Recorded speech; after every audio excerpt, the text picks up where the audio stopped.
Iran के सदर Masood Pezeshkian का कहना है कि अमेरिका से मुज़ाकरात में ईरान के मिसाइल प्रोग्राम पर कोई बात नहीं होगी। शहबाज शरीफ के साथ मुश्तरका न्यूज़ कॉन्फ्रेंस में दो टोक बता दिया कि ईरान दिफाई सलाहियतों पर समझौता नहीं करेगा। ईरान के सदर ने इस्लामाबाद मेमोरेंडम तक पहुँचने के लिए पाकिस्तान की भरपूर कोशिशों को भी सराहा।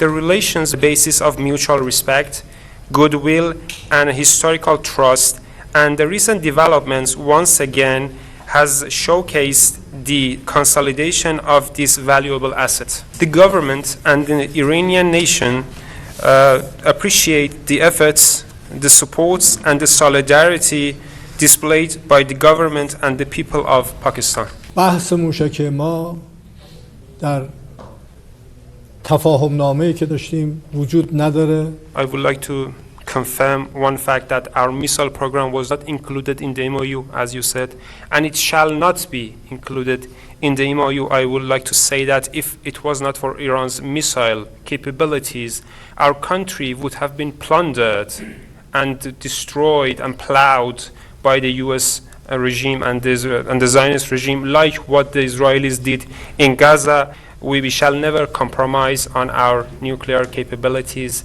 and equipments and I'm